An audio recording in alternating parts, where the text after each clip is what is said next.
வணக்கம் அன்பு நேயர்களே, நான் உங்கள் அன்பு தோழி யோகப்பிரியா. இது நம்ம சேனல் மனிஸ் டிராவல்ஸ் வித் ஹோப்.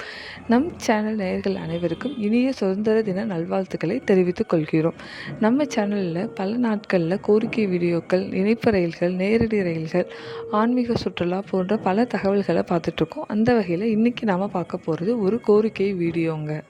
மக்களுக்கு என்னென்ன தேவைகள் இருக்குது, அதை கோரிக்கையாக வச்சு யார்கிட்ட வச்சா நிறைவேறும் அப்படிங்கிறத பார்க்குறது தாங்க ஒரு எம்எல்ஏ அல்லது எம்பியாக இருக்கிறவங்களோட முழு கடமையும் கூட. அந்த வகையில் தான் இப்போது ஒரு தொகுதியில் இருக்கிற எம்பி, அதாவது நம்ம கரூர் தொகுதியை சேர்ந்த எம்பி ஜோதிமணி அவர்கள் நம்ம ரயில்வே மினிஸ்டருக்கு ஒரு கோரிக்கை வச்சுருக்காங்க. அது என்னென்னா, ஒரு ட்ரெயினை ஒரு குறிப்பிட்ட ஸ்டாப்பிங்லேருந்து நீடித்து இயக்கணும் அப்படிங்கிறதாங்க அந்த கோரிக்கை எந்த இடத்துக்குங்கிறத பார்க்குறதுக்கு முன்னாடி இந்த ட்ரெயினானது முதல்ல எங்கேருந்து எங்கே வரைக்கும் போகுது, என்ன டைமிங்கில் இயங்குதுங்கிறத பார்த்துடலாம்.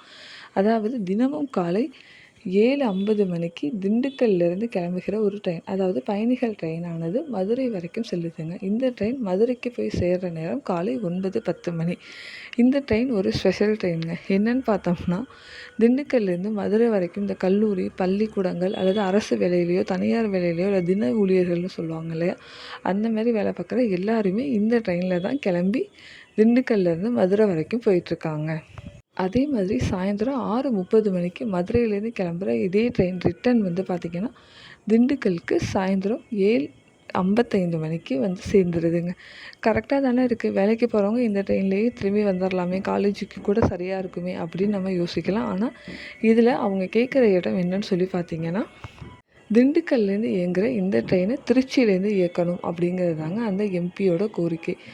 ஏன் அப்படின்னு சொல்லி பார்த்தோம்னா, நம்ம திருச்சியிலேருந்து திண்டுக்கல் போகிற வழியில் அய்யலூர், வடமதுரை போன்ற பல கிராமங்கள் இருக்குதுங்க. இந்த கிராமத்தை சேர்ந்தவங்க எல்லாருமே ஃபஸ்ட்டு ஒரு பஸ் மூலியமாகவோ அல்லது தனியார் வாகனங்கள் மூலியமாகவோ திண்டுக்கலுக்கு அங்கேருந்து கிளம்பி, அதாவது இந்த ட்ரெயினில் ஏறி நம்ம மதுரைக்கு போகிறாங்க.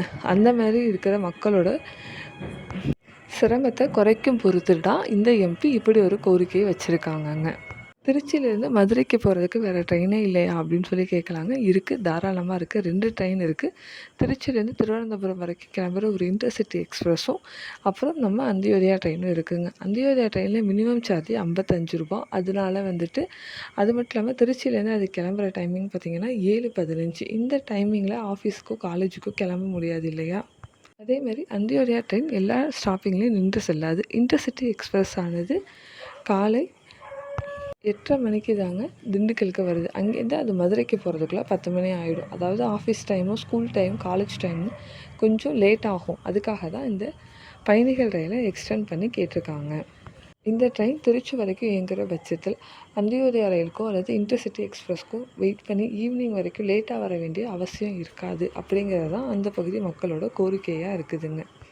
கோரிக்கை வச்சது என்னமோ மக்கள் தாங்க. அந்த கோரிக்கையை நிறைவேற்ற வேண்டியது நம்ம ரயில்வே நிர்வாகம் தான். எம்பியோடு சேர்ந்து நாமளும் வெயிட் பண்ணுவோம். நன்றி நண்பர்களே. அடுத்த வீடியோவில் சந்திப்போம். பாய்.